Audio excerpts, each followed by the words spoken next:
अघोरी विमलानंद बोलते हैं, मुझे आविष्कार करना, देवताओं को अपने अंदर बुलाना बहुत अच्छा लगता है। मुझे मौका मिलता है अपने बिलवेड डीटीज के साथ में खेलने का। हम लोग किसके साथ खेलते हैं? मोबाइल के साथ। अघोरी विमलानंद किसके साथ खेलते हैं? अंजनेय के साथ, माँ शमशान तारा, दुर्गा माँ के साथ, गोरखनाथ, ऐसे लोगों के साथ खेलते हैं। खेलने का मतलब क्या है? Exchange of thoughts, exchange of emotions, exchange of habits. हम अगर मोबाइल के साथ में खेलते हैं तो हमारा एक कंटेंट देखने की हैबिट डेवलप होती है। हम किसी दोस्त के साथ में खेलते हैं जिसकी आदत है शराब पीने की या दुखी होने की या वीडियो गेम खेलने की, तो हम वो हैबिट्स एक्सचेंज करते हैं एक दूसरे के साथ में। और अगर हम नमस्कार दोस्तों, नमस्कार, स्वागत है आपका इस सीरीज में जिसका नाम है Aghora the left hand path. Aghora नाम से ही डर लगता है। हम लोगों ने वो पढ़ी थी, संत कबीर दास की स्टोरी पढ़ी थी, याद है? पढ़ी नहीं थी, सुनी थी कार में जब जा रहे थे वहाँ नैनीताल। अरे कबीर दास की स्टोरी चल रही थी, लंबी थी। उसमें जब वो छोटे से थे और वो अघोरियों के ग्रुप में चले गए थे, उनकी माँ डांटने लगी उनको, कहाँ कल चले गए तुम? लेकिन जब वापस आए वहाँ से तो उनको लगा कि ये इतने भी बुरे लोग नहीं थे, अच्छे लोग थे। अघोरी कौन होते हैं पता है?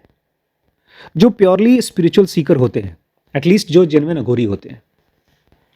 मुझे लगता है जो लोग नॉन जेन्युइन अघोरी भी होते हैं, जो फेक भी होते हैं, वो भी कम से कम इस भ्रम में होते हैं कि हम स्पिरिचुअल सीकर हैं। जैसे एक पुजारी है मंदिर का, वो यही तो सोच तो रहा है कि मैं भगवान की पूजा कर रहा हूँ, भले वहाँ पर वो चोरी चपारी कर रहा है, वो डोनेशन मांग रहा है, वो जाकर के दूसरे के घर में पूजा करके अब वहाँ पूजा कर रहा है, नहीं कर रहा है, मंत्र पढ़ रहा है, नहीं पढ़ रहा है, लेकिन कम से कम भगवान के बारे में ही तो पूरा उसका बिजनेस है। लेकिन जो लोग उसमें भी जेन्युइन साधुज होते हैं, अघोरी होते हैं या साधुज होते हैं, उनकी लाइफ का एजेंडा होता है भगवान को जानना through fill in the blanks. आविष्कार तो आज का टॉपिक है। एक ही तरीका है भगवान को जानने का, और वो है थ्रू डेथ। मतलब ऐसा मर जाएंगे, उससे मर जाएंगे तो भगवान को जान जाएंगे। हाँ, डेथ, बिल्कुल सही कहा आपने, डेथ तो है, लेकिन वो डेथ किस चीज का? कौन सी चीज है जो आपको भगवान से कनेक्ट करने में रोक रही है? Very good, thoughts. थॉट्स के बंडल को क्या बोलते हैं? थॉट्स के बंडल को इमोशन नहीं बोलते। जो इरैशनल थॉट्स होते हैं वो जब एक बहुत स्ट्रांग फोर्स बन जाते हैं, वो होते हैं इमोशंस। थॉट्स, इमोशंस और रिफ्लेक्स को क्या बोलते हैं? हैबिट्स। तो हैबिट्स उसका एक क्वालिटी है, थॉट्स की क्वालिटी है, इमोशंस की क्वालिटी है, उसका बड़ा कॉमन नेम है। नहीं पता? Mind. You can know God through mind. हम इनहेरेंटली माइंड हैं, हम फिजिकल बॉडी नहीं है। अगर कोई आदमी दुखी होना शुरू हो जाए तो उसकी बॉडी में वो सारे केमिकल्स रिलीज हो जाएंगे जो उसको बीमार करके ख़त्म कर दे। कोई आदमी खुश हो तो उसकी बॉडी में ऐसे ऐसे चेंजेस आएंगे जो हेल्दी आदमी के अंदर में आते हैं। हम रात को सोने के बाद जो सपना देखते हैं वो माइंड से देखते हैं। दिन में जगने के बाद हम किसी से भी कनेक्ट करते हैं, खुशी से या गुस्से से, वो माइंड से कनेक्ट करते हैं। हम अपना काम कर रहे हैं, माइंड में चल रहा है कोई थॉट। हम जब वो पढ़ रहे थे नानक की कहानी, नानक यही बोल रहे थे कि तुम भगवान के सामने बैठे हो, तुम तो अपनी बकरी के बारे में सोच रहे हो, तुम घोड़े खरीद रहे हो, तुम्हारा माइंड यहाँ नहीं है। और जो आविष्कार यहाँ पर जिस चीज़ की बात हो रही है उसमें ये बता रहे हैं कि आप एक आत्मा को अंदर अपने अंदर में बुलाते हैं, और उसमें भी अलग अलग टाइप की आत्माएं हैं। देवताओं को आप डाउनलोड कर सकते हैं अपने माइंड में, या तो आप किसी प्रेत आत्मा को डाउनलोड कर सकते हैं। देखिए, ये जो आविष्कार एक्टिविटी है ना, ये तो पहले से आपको पता है नहीं करना है, लेकिन आप चाह करके भी इसको रोक नहीं पाएंगे। आप किसी न किसी को डाउनलोड करेंगे ही। आज मैं जब गया दुकान में तो मैं गया था जैकेट वापस करने के लिए। 2 जैकेट लेकर आए थे हम कल। जो जैकेट ये मैंने पहना है, ऐसी जैकेट चाहिए थी, मिली नहीं। और इसका मेन क्वालिटी क्या है? हल्कापन। इतना हल्का कोई जैकेट था ही नहीं। ज़्यादा आवाज़ नहीं आ रही, उसमें आवाज़ आ रही थी। जैकेट वापस करने गया, 4 शर्ट ली, जिसमें से 2 शर्ट मेरे ई सेंटर को ट्रिगर कर रही थी। गर्मी की थी कि ठंड की थी? सब गर्मी की थी। 2 शर्ट मम्मी को पसंद आ रही थी, आपके लिए? मेरे लिए। चारों सस्ती थी, ले लिया। मैं आपको बता रहा हूँ, अपने माइंड की बात कर रहा हूँ, क्योंकि हमारा माइंड डाउनलोड करता है चीज़ों को, लोगों को, हैबिट्स को, और वो सब अनकॉन्शियसली करता है, अनजाने में करता है। मैंने जब वो ब्लैक शर्ट जिसको वापस किया, क्योंकि वो महंगा निकला, उसमें कोई डिस्काउंट नहीं था, वो जब जा रहा था तो मेरा मन ये कह रहा था, अरे यार ये जा रहा है, ये जा रहा है। और उसने बताया भी कि सर ये एक ही पीस बचा है। बल्कि उसी शर्ट के लिए एक दूसरा आदमी आया, बोलता है ये इसको बताओ, ये मुझे भी खरीदना है। तो उसने इससे बड़े गर्व से बोला, वो जो बेचारा लड़का था जो मुझे बेच रहा था, अब नहीं है, कि उसने तो मुझे बेच दिया था। और मेरे मन में मैं देख रहा हूँ, इन बेचारे बाकी दोनों शर्ट्स के लिए कोई इमोशन नहीं, उसके लिए ये है, वो जा रहा है, वो जा रहा है, वो जा रहा है। फिर मेरा मन खोजने लगा कि क्या फ़ायदा इन दोनों शर्टों का जो बाकी लिया है, क्या फ़ायदा है इनका, इसमें तो वो ई सेंटर है ही नहीं, मेरा इमोशंस ही नहीं है। और फिर तब तक से ध्यान आया, वो एक सफ़ेद शर्ट है, इतना पसंद नहीं है लेकिन थोड़ा बहुत पसंद है, तो मैंने चला चलो इसी से काम चला लेंगे।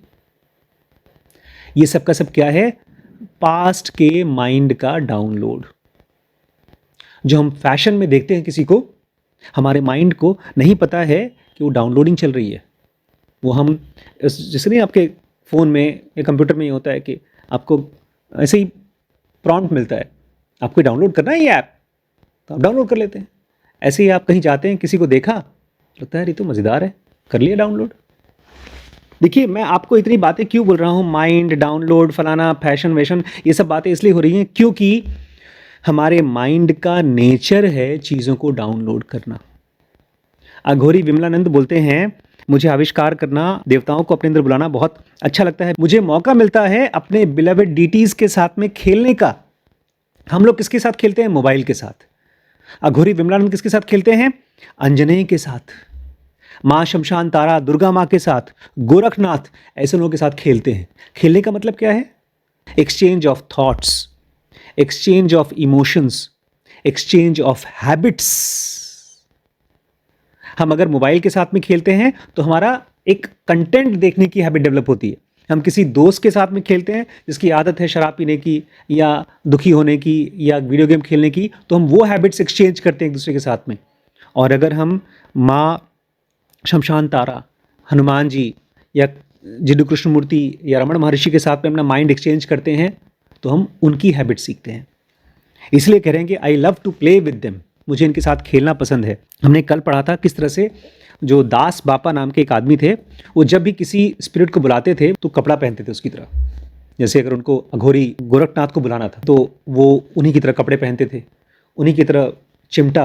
एक्चुअली कल मैंने पढ़ा था फायर बॉन्ग जो था वो चिमटे को बोलते हैं, तो वो चिमटा ले लेते थे। और जब वो ऐसे अलख निरंजन करते थे, तब उनके अंदर में हमारे गोरखनाथ आते थे उनके अंदर में। ये एक तरह से क्रच है। हम लोग भी ऐसा करते हैं। हम लोग कभी बहुत खुश होते हैं, कभी बहुत दुखी होते हैं, और वो हमारी खुशी और दुखी डिपेंड करता है हमने क्या देखा, हमने क्या पढ़ा, हम कहाँ गए, हम किससे मिले। अगर आपने कोई बहुत अच्छी फिल्म देख ली, जैसे मुझे याद है शक्ति जी जब कोई बहुत अच्छी फिल्म के बारे में बात करते थे तो बोलते थे ऐसी फिल्में बननी चाहिए समाज में। मैंने पूछा क्यों? बोलते हैं इस तरह से समाज का विकास होता है, थॉट्स खुलते हैं। जैसे हमारे सत्यजीत रे थे, वो फिल्में बनाते थे, या ऋषिकेश मुखर्जी फिल्में बनाते थे, तो सोसाइटी की कोई बहुत ख़राब चीज़ को लेकर के दिखाते थे कि इस खराबी को ख़त्म करो। जैसे वो कौन सी फिल्म थी जिसमें सदगति नाम थी एक फिल्म, जिसमें अछूतपन को दिखाया कि एक अछूत आदमी की लाइफ कितनी मिजरेबल, कितनी ख़राब होती है, और किस तरह से एक ब्राह्मण उसको ट्रीट करता है, उसकी डेड बॉडी को वहीं छोड़ देता है। तो ये एक थॉट के लेवल पर वो आदमी दुनिया को दिखाना चाहता है एक बहुत गहरी चीज़। लेकिन एक्सटर्नल फॉर्मेलिटीज़ की ज़रूरत नहीं पड़ेगी। विमलानंद कहते हैं अगर आप ये जान लो कि आप माइंड है। कपड़े पहनना, जैसे मैं ही आज सोच रहा था, मतलब जब मैं निकल के आया उस दुकान से, उसी समय वो सब मेरे दिमाग में चल रहा था कि काले रंग का खूबसूरत शर्ट पहन करके मैं अपने आप को क्या फील कराना चाहता हूँ, कौन से पास्ट का देवानंद या राजेश खन्ना मेरे अंदर बैठा हुआ है जिसको वैसा दिखाई देना है? जबकि हम लोग अभी पढ़ रहे थे हमारा ट्रू नेचर कैसा है, हाँ, सेल्फ का ट्रू नेचर कैसा दिखता है। हमने एक मंत्र पढ़ा था गुरुदत्त दत्तात्रेय का, स्पेस की तरह। जो सबसे सुंदर चीज हो सकती है वो स्पेस की तरह है, खाली खाली जगह की तरह है, ट्रांसपेरेंट है। और मैं काला पहन रहा हूं। अगर आपने तो पूजा करना शुरू कर दिया, आज भी किया? आज नहीं किया, कल किया था। दो चीजें नई बात पता चली हैं। एक तो म्यूजिक पसंद है डिटीज को, हमको पसंद है। मैंने आज सूर्य नमस्कार किया, 5 कर लिया। उसके बाद मुझे लगा कि यार म्यूजिक लगाते हैं, और जब म्यूजिक लगा के 5 ऐसे हो गया पता ही नहीं चला। आप कभी म्यूजिक लगाकर एक्सरसाइज करो और बिना म्यूजिक करो, अभी 50 सिटअप किया हूँ म्यूजिक के साथ। तो भाई जब हमको पसंद है तो डिटीज को भी पसंद होगा। बल्कि कहते हैं उस जोन में, मॉलिक्यूलर वर्ल्ड में म्यूजिक ही चलता है, वो म्यूजिकल जोन ही है। और ये जो जोन है क्या है? Non musical zone. वो सुर की दुनिया है और ये बेसुरों की दुनिया है, इसलिए इसको असुरों की दुनिया बोली गई है। यहाँ पर लोग खाली खाना खाकर खुश होते हैं और शॉपिंग करके खुश होते हैं। मैं भी उसी में से हूँ। दूसरी चीज़, म्यूज़िक हमको लगाना चाहिए। मुझे लगता है हमारे सेंटर में भी एक माइक लगना चाहिए, स्पीकर लगना चाहिए, और वहाँ पर सॉफ्ट म्यूज़िक चलना चाहिए। हम लोग अगर किसी अच्छी शॉप में जाते हैं तो वहाँ सॉफ्ट म्यूज़िक चलता रहता है। कहाँ गया था मैं अभी रिसेंटली? कहीं गया, मॉल में गया था कहीं, हाँ जूडियो में म्यूज़िक चलता रहता है। बल्कि रिलायंस ट्रेंड में नहीं चल रहा था, मुझे याद है वहाँ पर एक स्पेशल फीलिंग आ रही थी। तो डिटीज़ को क्या पसंद है? म्यूज़िक। और दूसरी चीज़ बोल रहे हैं, डिटीज़ लव इंसेंस। इंसेंस मतलब INCENSE, इंसेंस, खुशबू। और कह रहे हैं जो डिटीज होते हैं वो खाना किससे खाते हैं? खुशबू से। हम और आप मुंह से खाते हैं, अर्थ मटेरियल खाते हैं जिसको हम टच कर सकते हैं, वो मॉलिक्यूलर चीज़ें खाते हैं। इसलिए ये जो अलग अलग समय पर सत्यनारायण की कथा होती है, आहुति दी जाती है, वो खास तौर से देवताओं को भोजन दिया जाता है। इसलिए यज्ञ होते हैं, आहुति होती हैं, स्वाहा स्वाहा करते हैं और नाम दिया जाता है। अग्निदेव स्वाहा, शंकर जी को स्वाहा, हनुमान जी को स्वाहा, पूरा रटा जाता है। तो ये भी आपको याद रखना है अगर आप पूजा पाठ करते हैं तो। विमलानंद कहते हैं कि भाई मैं कपड़े उपड़े नहीं पहनता हूँ, नौटंकी नहीं करता हूँ, लेकिन हाँ म्यूज़िक और स्मेल को मैं यूज़ करता हूँ जब मैं वो करता हूँ, आविष्कार करता हूँ, किसी देवता को अपने अंदर बुलाता हूँ। बोलते हैं म्यूज़िक किसी भी टाइप की हो सकती है। जब मैं हनुमान जी को बुलाता हूँ तो मैं डिवोशनल चैंटिंग करता हूँ, जैसे हनुमान चालीसा पढ़ा या राम जी का कोई भजन पढ़ा, कोई भी अच्छा भजन जो मुझे अच्छा लगता है वो लगा लेता हूँ। लेकिन जब मैं माँ शमशान तारा को आविष्कार करने की कोशिश करता हूँ तो एक फिल्म का सॉन्ग है जो सुनते ही मैं आविष्कार में चला जाता हूँ। ऐसा लगता है ऐसे सुना और तुरंत माँ मेरे अंदर आ जाती है। हमने कल पढ़ा था किस तरह से रामकृष्ण परमहंस जब आविष्कार करते थे तो क्या होता था? अचानक से चलते चलते गिर गए, उनकी बॉडी यहीं पड़ी है, वो चले गए जोन में। वो चीज़ को बचाने के लिए बोल रहे हैं कि मुझे केयरफुल होना पड़ता है कि जब आविष्कार हो माँ का तो फिर मैं एक कंफर्टेबल कुर्सी पर हूँ, कोई गाड़ी तो नहीं चला रहा हूँ, कहीं किसी से बात तो नहीं कर रहा हूँ, कहीं कोई ज़रूरी काम तो नहीं कर रहा हूँ, खाना तो नहीं बना रहा हूँ। बोलते मैं रेडियो कर मान लो सुन रहा हूँ और उस रेडियो पे बहुत अच्छा सा भजन चल रहा है, वही वाला जिसको सुन करके मुझे समाधि आ जाती है, माँ का आविष्कार हो जाता है। तो कितना खतरनाक होगा। बदकिस्मती से, किस्मत से नहीं, बदकिस्मती से मैं बहुत बार आविष्कार नहीं कर सकता डिटीज़ का, देवी देवताओं का, क्योंकि ये ब्रेन इस लायक बना ही नहीं है। इसको बहुत अच्छे तरीके से कॉन्सेप्ट में दिखाया गया था। एक सीरीज़ है सुपर नेचुरल, उसमें दिखाया कि एक बहुत बड़ा डीमन है, बहुत बड़ा राक्षस है जो दूसरी दुनिया से आया धरती पे, और वो किसके अंदर आया? एक आदमी के अंदर, और उसकी एनर्जी इतनी ज़्यादा है कि इसकी स्किन फट रही है। भाई उसकी एनर्जी बहुत ज़्यादा है। ये कॉन्सेप्ट जब मैंने दिमाग ने कोरिलेट किया तो मुझे बड़ा अच्छा लगा कि जब हनुमान जी हमारी बॉडी में घुसेंगे तो उनकी तो एनर्जी बहुत ज़्यादा है ना। अब मान लीजिए मेरा डाइट कितना है खाना खाने का, 2 रोटी मुश्किल से, हनुमान जी आए इसी पेट में खा लिया 50 रोटी, अब उसके बाद मेरा पेट का क्या होगा? उस गुब्बारे की तरह होगा जो बेचारा फूल जाता है, उसके बाद फुसफुस हो जाता है। वैसे तो बड़ा टाइट गुब्बारा होता है, उसके बाद फुस हो जाता है, खराब हो जाता है। कह रहे हैं अनफॉर्चुनेटली मैं आविष्कार डिजीज का बार बार नहीं करता हूं क्योंकि मेरे नर्व्स के ऊपर बहुत ज़्यादा स्ट्रेन देता है। एक इंपॉर्टेंट चीज़ है जो मैं आप लोगों को यहाँ पर बताना चाहता हूँ। विमलानंद कहते हैं मुझे कुछ प्रोजेक्ट्स कंप्लीट करने हैं इससे पहले कि मैं मरूं। इनकी लाइफ के कुछ गोल हैं, पर्सनल गोल नहीं है, सोशल गोल है। वो गोल कहाँ से आते होंगे? ये किस टाइप का प्रोजेक्ट की बात कर रहे हैं? एक अघोरी है जिसको कि केवल भगवान को जाना है, समझना है, एनलाइटन होना है। धरती पर उनका कौन सा गोल है? हाँ वैभव, अमन, एनलाइटन होना है, लोगों को हेल्प करनी है, बिल्कुल सही बात है ये तो। लेकिन एक ये बोल रहे हैं कुछ प्रोजेक्ट है मेरे पास जिसको कंप्लीट करना है। श्रीश आजकल बोल रहे हैं, आज ही श्रीश ने कहा कि मेरे आज ही गए थे शॉपिंग करने के लिए, शर्ट लाने गए थे। और सोचिए अगर वैभव और श्रीश गए होते या वैभव और अमन गए होते या श्रीश और अमन गए होते तो शॉपिंग करके आ जाते। श्रीश नहीं लाए, पैसा लेकर गए थे, 500 का एक शर्ट आता है, 1000 रुपये दिया था, नहीं लाए। क्यों नहीं लाए? ये बोल रहे थे जब मैं वहां शॉपिंग कर रहा था, देख रहा था, मुझे लगा कि something is not right, something unusual. बल्कि श्रीश का कहना था मुझे लगा था कि मैं सपने की दुनिया में जी रहा हूं, रियलिटी में नहीं हूं। और ऐसा कुछ फील करके वापस आ गए। हम जब भी कुछ करते हैं ना, उसके पीछे, जब भी हम कुछ करते हैं उसके पीछे हमारा ब्रेन में क्या होता है जो हमको करवाता है? आप मान लीजिए शॉपिंग करते हैं तो क्यों करते हैं शॉपिंग? इमोशंस आते हैं एक्चुअली पास्ट की बहुत स्ट्रांग मेमोरी से, हमारी वासनाओं से। और वासनाएं हमारे माइंड का पार्ट बनी है और उस वासना की वजह से हमारी बॉडी बनी। तो वही हमारा प्रारब्ध है। जब ये कहते हैं कि मेरे लिए कुछ बड़ा इंपॉर्टेंट प्रोजेक्ट है, इसका मतलब कुछ ऐसी एक्टिविटी करनी होगी जिसकी वजह से मुझे धरती पर रहना पड़ रहा है।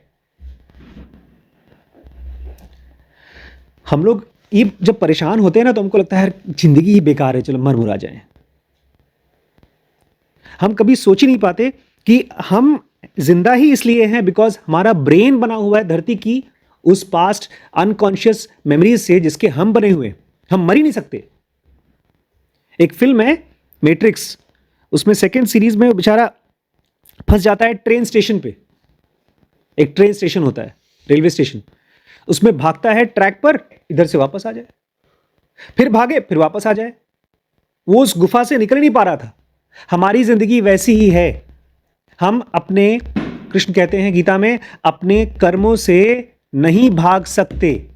जो भी लोग अपने घर परिवार को छोड़ के साधु बनने की कोशिश करते हैं, जो लोग कहते हैं अब मैं शादी नहीं करूंगा, इस जिंदगी में मैं साधु बनूंगा, या जो लोग कहते हैं कि यार जिंदगी बेकार है, जैसे वो बच्चे ने सुसाइड कर लिया, अभी रिसेंटली उसकी बीवी ने उसे एलिमनाई मांगा, अपने दिमाग को लगा करके कुछ दुनिया में उस प्रॉब्लम को सॉल्व करने के बजाय सुसाइड कर लिया।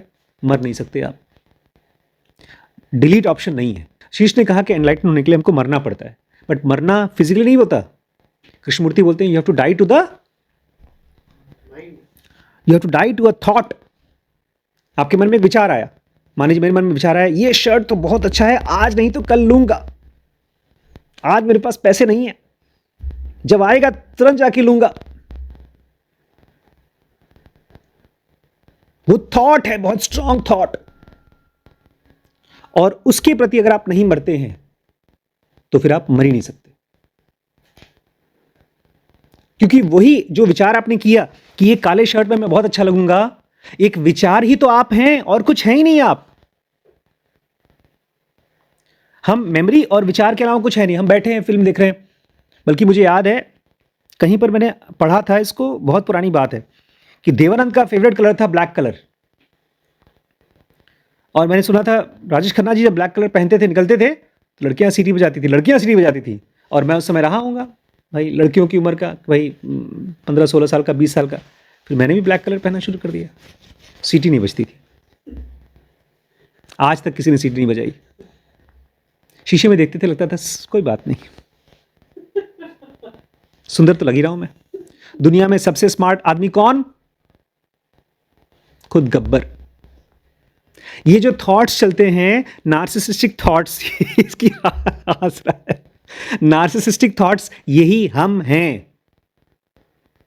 ये मैं आपको समझाना चाहता हूं, क्योंकि ये जो अघोरी मिलन कह रहे हैं ना, ये नहीं कह रहे हैं कि मुझे बहुत बड़ा काम करना है, ईगो का थॉट नहीं है भाई। मेरे थ्रू कुछ लोगों को मुझसे मिलना चाहिए कुछ, चाहे वो ज्ञान हो, चाहे वो आपका पैसा हो, चाहे आपकी प्रॉपर्टी हो, जिस चीज को भी आपने मैं और मेरा मान रखा है, जब तक आप वो दे नहीं देते, अगर आप ये ज्ञान भी मानते हैं कि मेरा है, उसको भी देना होगा आपको। जब तक वो दे नहीं देते तब तक आप यहां से निकल नहीं सकते। और लास्ट पॉइंट, आविष्कार की बात मैं क्यों यहां पर आज करना चाहता हूं, बिकॉज हमारे फ्रेंड्स होने चाहिए हाई फाई लोग। कौन?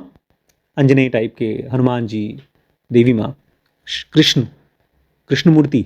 हाई फाई क्यों? क्योंकि उनके थॉट्स इस लायक हैं कि हम सफरिंग की दुनिया से बाहर निकल सकते हैं। उनके थॉट्स सही सीढ़ी हैं, लिफ्ट हैं। बाकी लोगों के थॉट्स मेज हैं, फंसने वाले हैं। इसलिए मुझे लगता है जैसे अनिल है, आजकल मंदिर में जाता है, पूजा करता है, ये पॉइंट भी मैं लाना चाहता था कि हम ब्लाइंड फेथ नहीं करते, लेकिन हम जब मन में एक डीटी के बारे में सोचते हैं, जैसे कृष्ण के बारे में जब मैं सोचता हूं तो मुझे तुरंत ख्याल आता है भगवत गीता, कि कृष्ण ने कुछ बताया है, और उस चीज़ को अगर मैं समझ जाऊं तो शायद मैं इस फिजिकल वर्ल्ड से निकल पाऊंगा। बिकॉज ये फिजिकल वर्ल्ड मेज है थॉट्स का और इमोशंस का, और दिखता नहीं है। ये ऐसे ही आता है, बड़ा मासूम सा थॉट है यार, एक ब्लैक शर्ट ले लेते हैं, नहीं मिला। जैसे पापा ने एक बार मुझे कहानी बताई थी, पता नहीं उनकी माँ की कहानी थी। जब पापा पैदा हुए, उसी के 13 दिन बाद दादाजी पैदा हुए थे। नहीं, दादाजी पहले पैदा हुए, उनके 13 दिन बाद पापा पैदा हुए। तो दादाजी के पैदा होने पर कुछ चांदी की कटोरी में कुछ तेल वेल किया गया, कोई होता है, रिचुअल होता है। और जब पापा पैदा हुए तो उनके पास, दादी के पास कुछ पैसे नहीं थे, तो मिट्टी की कटोरी में तेल वेल किया गया। दादी बताती रहती मेरे बचपन से, मतलब कि मेरा जब बेटा पैदा हुआ तो इतनी गरीब थी। वो गरीबी की कहानी पापा को भी याद है, और वो कहानी हमको बताते थे। अब वो गरीबी में से निकल गए हैं, बट ये गरीबी में से, वो इंसिडेंस में से निकल गए, बट वो अमीरी या गरीबी हमारी पर्सनैलिटी बन जाती है। गीता पढ़ने भर से आपको फ्रीडम नहीं मिलेगी। गीता को, श्लोक को, जैसे आज हमने पढ़ा प्ले बिगर में, आपको उस थॉट एक स्कैफोल्डिंग की तरह है। स्कैफोल्डिंग मतलब जैसे छत बनाने के लिए आपको बनाना पड़ता है वो फ्रेमवर्क, और जब छत मजबूत हो जाती है सीमेंट की, तब आप हटाते हैं बांस। तो जब आप कोई थॉट ले रहे हो, चाहे भगवत गीता की थॉट है, चाहे बिजनेस की बुक की थॉट है, वो ज्ञान को पहले सीमेंट करना चाहिए, आपके दिमाग में आ जाना चाहिए। जैसे आज ही हमने कहा, शीश से बात की कि मुझे अच्छी फीलिंग आ रही है, खराब फीलिंग आ रही है, आपको तुरंत याद आना चाहिए फीलिंग का कोई नाम नहीं होना चाहिए। अच्छी फीलिंग आए, कृष्णमूर्ति बोलते नाम ही मत दो, बस एक फीलिंग है, एक स्ट्रांग फीलिंग है, तो सडनली वो फीलिंग क्या होगा, एक इनसाइट बन जाएगा। ये धरती का एक बहुत बड़ा ट्रिक है आपको पकड़ के रखने का। आपको अच्छा फीलिंग आएगा तब भी आपको धरती पसंद है, खराब फीलिंग आया तब भी आपको धरती पसंद है।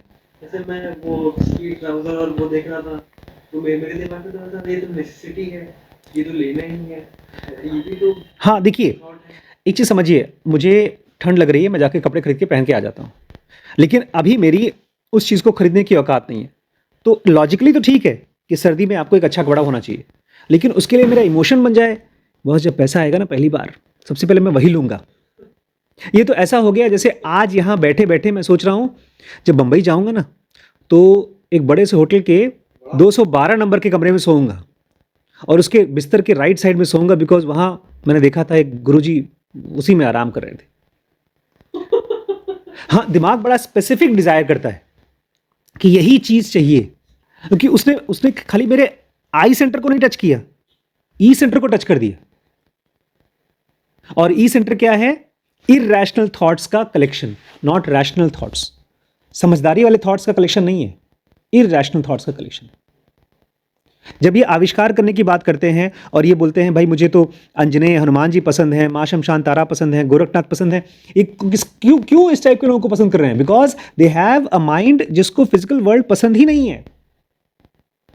हमको ऐसे लोगों को अपना फ्रेंड्स बनाना है। आविष्कार मतलब अपने माइंड में ऐसे लोगों को डाउनलोड करना है जो हमसे हायर लेवल के हैं। हायर मतलब जो फिजिकल वर्ल्ड से डिटैच्ड हैं, ये एक इम्पॉर्टेंट पॉइंट था जो मैं चाहता था आप लोग याद रखें। ठीक है, बस आज इतना ही। अच्छा, छोटी सी बात यहाँ पे, हम लोग भूत भूत तो नहीं बुलाते, देवताओं को भी नहीं बुलाते, लेकिन थॉट्स को हम डाउनलोड करते हैं, हाँ, ध्यान रखिएगा। कैसे ही करे इसको? थॉट्स को पहचान कर और उनको उनके प्रति अवेयर होकर, बट बहुत सीरियस ना होकर, अवेयर होकर बट सीरियस ना होकर, आपको ये फील करना पड़ेगा। ऐसे इमेजिन कर सकते हैं आप कि मैं एक एम्प्टी स्पेस हूं और थॉट्स मेरे आसपास से गुजर रहे हैं। अब एक थॉट आया, मेरी बेइज्जती हो रही है, ये मेरे दोस्त है लेकिन उसके पास बहुत पैसे हैं, या यार मुझे लड़की पसंद है, एक थॉट है। अब वो थॉट अगर अनकॉन्शियसली आपने उसको पकड़ा तो थॉट, दूसरा थॉट, तीसरा थॉट, चौथा थॉट बनाएगी। आपको थॉट को देखना पड़ेगा कि उसमें से बीज और फिर पेड़, फिर दूसरा बीज, फिर दूसरा पेड़, उसको पहचानिए। नहीं समझे? उसके सोर्स पे जाकर के देखिए कि अच्छा हाँ ये थॉट है बॉस, एक सीरियस चीज है। ठीक है। मम्मी